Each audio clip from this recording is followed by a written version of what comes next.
ધોરણ 11ના પ્રજ્ઞાચક્ષુ બાળકો, આજે યુનિટ 7 પ્રકરણ 7 ભૂમિ સ્વરૂપો. ભૂમિ સ્વરૂપોની બહુ ઓછી ચર્ચા આજે કરવી છે, કારણ કે જે કાર્ય કરીએ એ કોન્ક્રીટ કામ કરવું છે.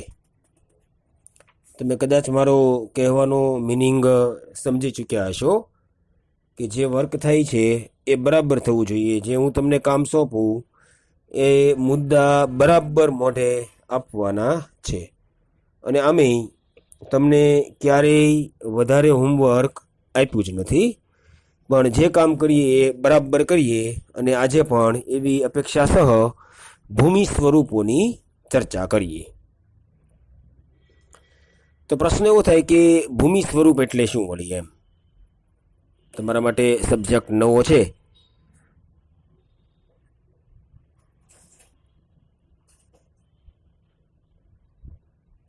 કુદરતી બળો દ્વારા ભૂતળનો કોઈ ભૂમિભાગ આગવો આકાર, ઢોળાવ અને ઊંચાઈ ધારણ કરે ત્યારે તેને ભૂમિ સ્વરૂપ કહે છે.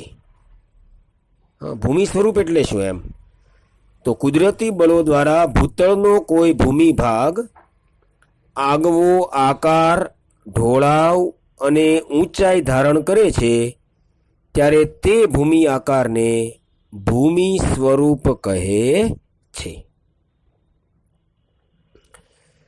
તો હવે આ ભૂમિ સ્વરૂપોનો ઉદ્ભવ કેવી રીતે થયો?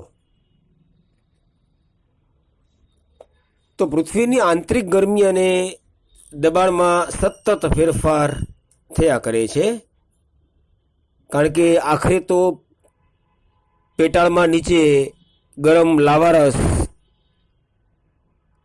ભરેલો છે, જે સતત ઉપર આવવાની, ભૂમિ સપાટી પર આવવાનો પ્રયત્ન કર્યા કરે છે. અને એના સ્વરૂપે જ કોઈને કોઈ જગ્યાએ ભૂકંપ કે જ્વાળામુખી પ્રસ્ફોટન થતા હોય છે. એ આનું જ એક પરિણામ છે. તો પૃથ્વીની આંતરિક ગરમી અને દબાણમાં થતા ફેરફારોને કારણે પેટાળમાં રહેલા ખડકોમાં પ્રસાર અને આકુંચન થઈને સમાયોજન થાય. અને આ સમાયોજનના કારણે જ ભૂપૃષ્ઠમાં સંચલન ઉદ્ભવે છે. અને પરિણામે ભૂમિ સપાટી પર પર્વત શ્રેણીઓ, ઉચ્ચ પ્રદેશો, મેદાનો અને ખીણ વગેરે નિર્માણ થાય છે. એટલે કે આ જે બધા ભૂ આકારો છે એ આખરે તો એક પ્રકારનું ભૂસંચલન જ છે. હવે ભૂસંચલનના પરિણામે સૌપ્રથમ બે મોટા સ્વરૂપો રચાયા, અને એ બે મોટા સ્વરૂપો એટલે ભૂમિખંડ અને મહાસાગરો. ભૂસંચલનના પરિણામે સૌપ્રથમ જોઈએ તો બે મોટા સ્વરૂપો રચાયા, અને એ સ્વરૂપો એટલે ક્યાં? તો ભૂમિખંડ અને મહાસાગરો. અને એટલે જ આ ભૂમિખંડ અને મહાસાગરો છે ને પ્રથમ શ્રેણીના ભૂમિ સ્વરૂપો કહેવાયા છે. કેવા? પ્રથમ શ્રેણીના ભૂમિ સ્વરૂપો કહેવાયા છે.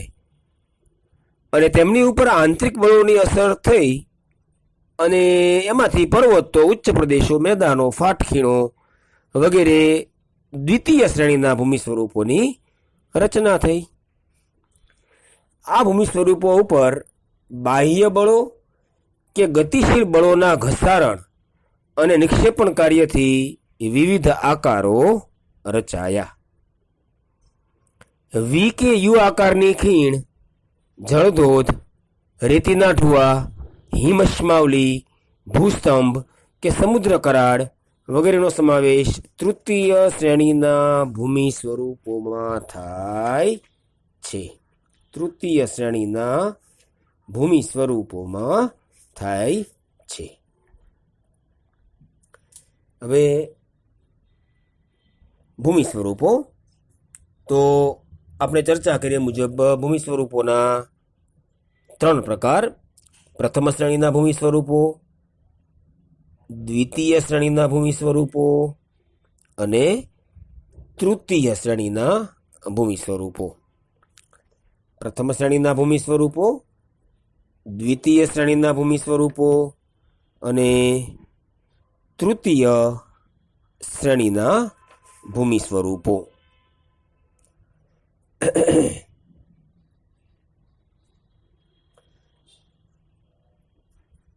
ભૂમિ સ્વરૂપોના કેટલા પ્રકાર? 3 પ્રકાર. પ્રથમ શ્રેણીના ભૂમિ સ્વરૂપો, દ્વિતીય શ્રેણીના ભૂમિ સ્વરૂપો અને તૃતીય શ્રેણીના ભૂમિ સ્વરૂપો. હવે મુખ્ય ભૂમિ સ્વરૂપો ક્યાં છે? આજે અલગ અલગ 3 પ્રકારના ભૂમિ સ્વરૂપો છે, તો એમાં મુખ્ય ભૂમિ સ્વરૂપો ક્યાં ક્યાં? તો મુખ્ય ભૂમિ સ્વરૂપોમાં પર્વત આવે છે. અને આમ જોઈએ ને તો પૃથ્વી સપાટી પર આશરે 26% ભાગ પર પર્વતો આવેલા છે.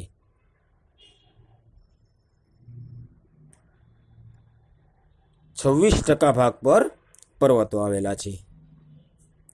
અને આપણે સૌ જાણીએ છીએ કે ઊંચાઈ એ પર્વતની એક મુખ્ય લાક્ષણિકતા છે. અને સમુદ્ર સપાટીથી આશરે 900 મીટરથી વધુ ઊંચાઈ ધરાવતા ઊંચા નીચા ઢોળાવો અને સાંકડા શિખર ક્ષેત્રો ધરાવતા ભૂમિ સ્વરૂપોને પર્વત કહે છે. હવે પર્વતોના પ્રકાર કેટલા?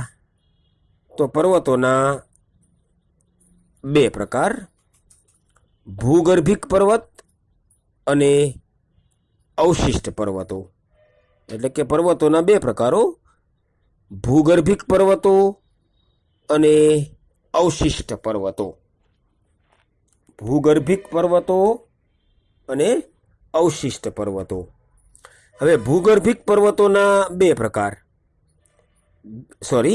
ભૂગર્ભિક પર્વતોના 4 પ્રકાર: ગેડ પર્વત, ખંડ પર્વત, ઘુમ્મટાકાર પર્વત અને જ્વાળામુખી પર્વત. જો ફરીથી, પર્વતોના મુખ્ય 2 પ્રકાર, ભૂગર્ભિક પર્વતો અને અવશિષ્ટ પર્વતો. તો ભૂગર્ભિક પર્વતોના 4 પ્રકાર: ગેડ પર્વત, ખંડ પર્વત, ઘુમ્મટાકાર પર્વત અને જ્વાળામુખી પર્વત.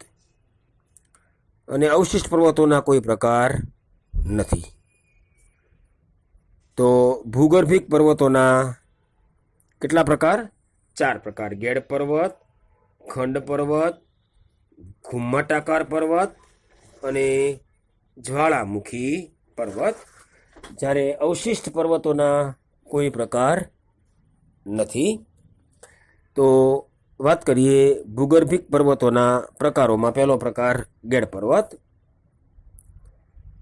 પ્રસ્તર ખડકોવાળા ભૂસન્નતિ ધરાવતા પ્રદેશો પર ભૂસંચલનને કારણે પેદા થયેલું અને ક્ષૈતિજ દિશાઓથી લાગતું દબાણ તેમાં લહેર આકારની ગળીઓ પાડે છે અને તે દબાણ બળ લાંબા સમય સુધી ચાલુ રહેતા એ પૃથ્વી સપાટી પર ઊંચકાઈ આવે છે અને ગેડના સ્વરૂપમાં ઊંચકાઈ આવે એટલે એને ગેડ પર્વત કહે છે. એટલે કે ગેડ પર્વતો છે ને પ્રસ્તર ખડકોના બનેલા છે, કારણ કે તેમાં સાગરીય જીવાશેષો, અશ્મિઓ મળી આવે છે અને એના કારણે જ કહી શકાય કે ગેડ પર્વતોનો ઉદ્ભવ સમુદ્રોમાંથી થયેલો છે. આજથી કરોડો વર્ષ પહેલાં નિર્માણ પામેલા ગેડ પર્વતોને જૂના ગેડ પર્વત તરીકે ઓળખે છે. એમાં ઉત્તર અમેરિકાના પૂર્વ ભાગમાં આવેલા એપેલિશિયન, રશિયાનો યુરલ, યુકેનો એપિનાઇન, ઇટલીનો પિનાઇન, ચીનનો સિનલિંગશાન તથા ભારતની અરવલ્લી પર્વતમાળા મુખ્ય છે. આજથી લગભગ 3 કરોડ વર્ષ પહેલા હિમાલય, એન્ડીઝ, રોકીઝ અને આલ્પ્સ ની પર્વતમાળાઓ અસ્તિત્વ પામી છે. એટલે કે હિમાલય, એન્ડીઝ, રોકીઝ અને આલ્પ્સ પર્વતમાળાઓ છે એ ગેડ પર્વતો છે. હિમાલય, એન્ડીઝ, રોકીઝ અને આલ્પ્સ પર્વતમાળાઓ છે એ ગેડ પર્વતો છે. આ વાત થઈ ગેડ પર્વતની. બીજો પ્રકાર ખંડ પર્વત એટલે કે ખંડ પર્વતો. હવે શું થાય કે ક્યારેક સ્તરભંગની પ્રક્રિયા થાય, એટલે કે પૃથ્વીના આંતરિક બળોના કારણે ભૂસપાટીના ખડકોમાં ફાટ પડે, સ્તરભંગ થાય, તો બે ઊભા સમાંતર સ્તરભંગની વચ્ચેનો ભૂમિ ભાગ છે એ ઉંચકાઈ આવે.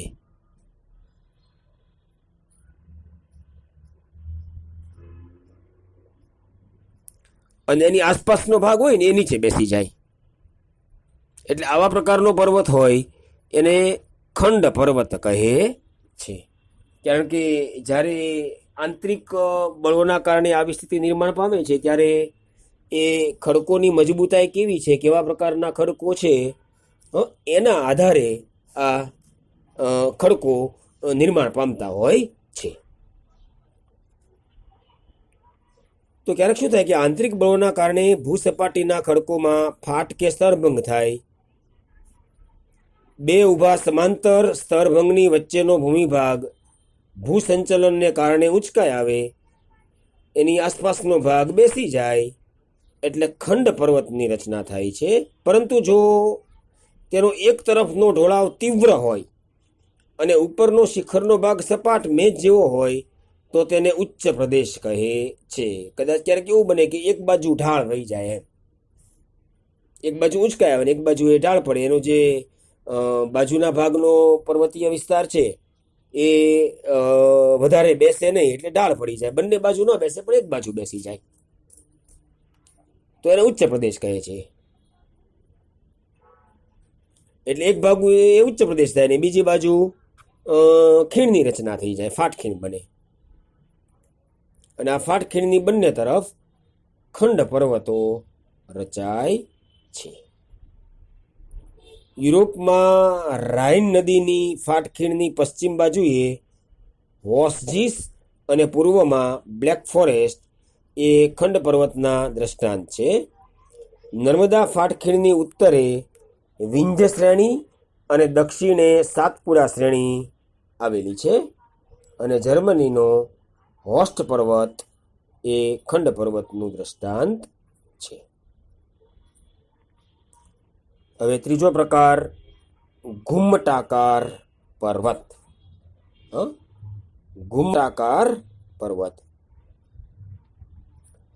હવે મેં અગાઉ કહ્યું કે પૃથ્વીના પેટાળમાં રહેલું મેગ્મા સતત પૃથ્વી સપાટી પર આવવા માટે પ્રયત્નશીલ હોય છે, દબાણ કર્યા કરે છે. પણ શું થાય કે જે સોલિડ રોક્સ આવેલા છે,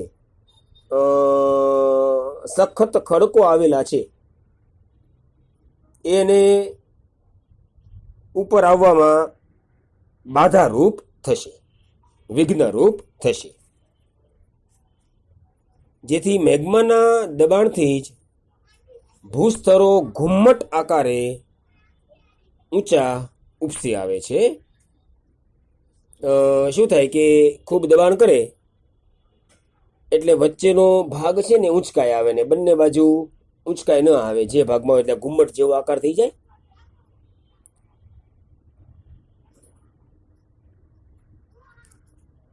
પર્વતની બહાર ખડક સ્તરો ઘસારાના પરિબળો દ્વારા ઘસાઈ જતા આંતરિક ભાગમાં ઠરી ગયેલ મેગ્મા જોઈ શકાય છે.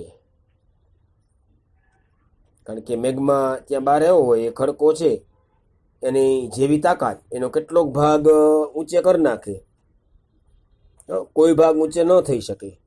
કારણ કે જે જગ્યાએ ખડકો થોડા નબળી ક્વોલિટીના છે, જેમાં માટી કણો વધારે છે એ ભાગ ઉંચકાઈ આવશે, જ્યારે જે વધારે સખત ખડકો છે એ ભાગ ઉંચકાઈ શકશે નહીં, કારણ કે વધારે મજબૂત છે. એટલે એ ભાગ ઉંચકાઈ આવે ને જે ભાગ નથી ઉંચકાઈ આવ્યો એ નીચો થઈ જાય, એટલે ઘુમ્મટ જેવો આકાર થઈ જાય. પર્વતની બહાર ખડક સ્તરો ઘસારાના પરિબળો દ્વારા ઘસાઈ જતા આંતરિક ભાગમાં ઠરી ગયેલ મેગ્મા જોઈ શકાય છે. રાજસ્થાનના યાત્રાધામ સુંધા માતાની પાસે આવેલા પર્વતો અને અમેરિકાના ઉટાહ રાજ્યનો હેનરી તેનું દ્રષ્ટાંત છે. તો રાજસ્થાનમાં સુંધા માતાની પાસે આવેલા પર્વતો અને અમેરિકાના ઉટા રાજ્યનો હેનરી તેના દ્રષ્ટાંતો છે. ચોથો પ્રકાર જ્વાળામુખી પર્વત.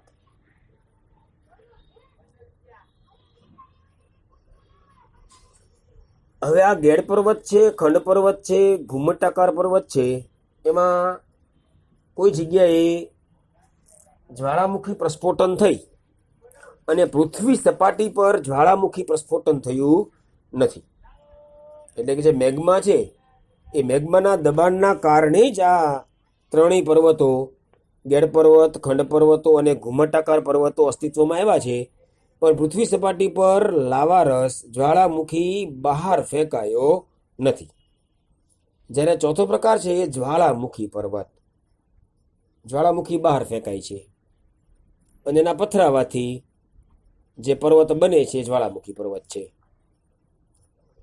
તો જ્વાળામુખીના પ્રસ્ફોટન સમયે પૃથ્વીના પેટાળમાં જે લાવા, રાખ, ખડક ટુકડા વગેરે બહાર ફેંકાયેલા પદાર્થો જ્વાળામુખીની આસપાસ જમા થઈ અને ઊંચો શંકુ આકારનો એટલે કે ઊંચો ઢગલો રચાય, અને એ જ ઢગલો એટલે જ્વાળામુખી પર્વત.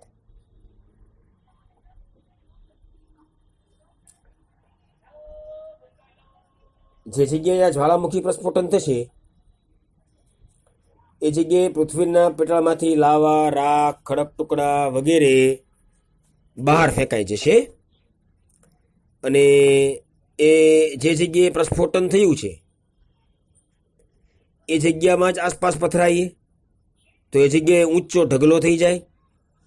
એમાં જ્વાળામુખી પણ હોય, મીન્સ કે લાવારસ પણ હોય, લાવા પણ હોય, એ પણ ધીમે ધીમે ઠરશે એટલે ત્યાં પર્વત થશે, અને એ પર્વત છે એ જ્વાળામુખી પર્વત છે. એટલે કે ભૂગર્ભમાંથી નીકળતા વિવિધ પદાર્થો જમા થાય એટલે આ એક પર્વતની રચના થાય છે, જે જ્વાળામુખી પર્વત કહેવાય છે.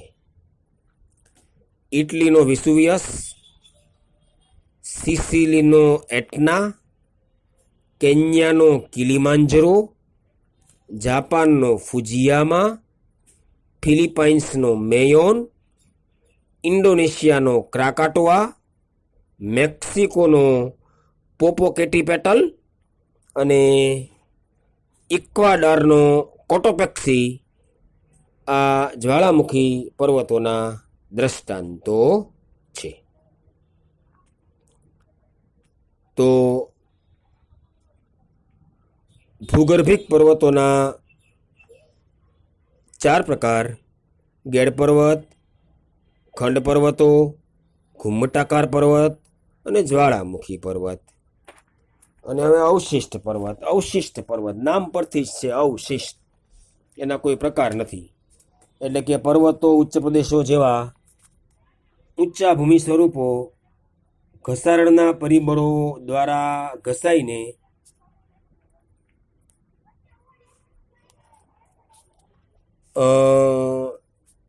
સતત ઘસારો લાગે. ઉનાળામાં ગરમીનો, શિયાળામાં ઠંડીનો, ચોમાસામાં ભેજનો, એટલે એ ધીમે ધીમે ઘસાતા જાય. અને જે બાકી રહેલો ભાગ છે એ અવશિષ્ટ બાકી રહેલો ભાગ અવશિષ્ટ પર્વતો. તો પર્વતો, ઉચ્ચ પ્રદેશો જેવા ઊંચા ભૂમિ સ્વરૂપો ઘસારણના પરિબળો દ્વારા ઘસાઈને તેના અવશેષો શંકુ આકારે રહી જાય ત્યારે તે ઘર્ષિત કે અવશિષ્ટ કે શેષ પર્વત તરીકે ઓળખાય છે. અવશિષ્ટને શેષ અથવા તો ઘર્ષિત પર્વત પણ કહે છે. ભારતમાં વિંધ્યાચલ, પશ્ચિમ ઘાટ, પૂર્વ ઘાટ, પારસનાથ, યુકેમાં વેલ્સ અને યુએસમાં ઓઝાર્ક તેના દ્રષ્ટાંતો છે. ચાલો આજે એટલું જ. હવે હું તમને આજનું હોમવર્ક આપી દઉં. બરાબર સાંભળજો, ધીમે ધીમેથી બોલું છું. સૌપ્રથમ ભૂમિ સ્વરૂપની વ્યાખ્યા. ભૂમિ સ્વરૂપ એટલે શું? તો કુદરતી બળો દ્વારા ભૂતળનો કોઈ ભૂમિભાગ આગવો આકાર, ઢોળાવ અને ઊંચાઈ ધારણ કરે છે ત્યારે તેને ભૂમિ સ્વરૂપ કહે છે. ફરીથી વ્યાખ્યા આપું છું. ભૂતળનો કોઈ ભૂમિભાગ આગવો આકાર, ઢોળાવ અને ઊંચાઈ ધારણ કરે છે ત્યારે તેને એટલે કે તે ભૂમિ આકારને ભૂમિ સ્વરૂપ કહે છે. ચાલો બીજું. ભૂમિ સ્વરૂપોના 3 પ્રકાર. પ્રથમ શ્રેણીના ભૂમિ સ્વરૂપો, દ્વિતીય શ્રેણીના ભૂમિ સ્વરૂપો અને તૃતીય શ્રેણીના ભૂમિ સ્વરૂપો. પછી પર્વતોના 2 પ્રકાર, ભૂગર્ભિક પર્વતો અને અવશિષ્ટ પર્વતો. ભૂગર્ભિક પર્વતો અને અવશિષ્ટ પર્વતો. અને ભૂગર્ભિક પર્વતોના 4 પ્રકાર, ગેડ પર્વત, ખંડ પર્વત, ઘુમ્મટાકાર પર્વત અને જ્વાળામુખી પર્વત. અવશિષ્ટ પર્વતના કોઈ પ્રકાર નથી. તો આજે એટલું જ રાખું છું.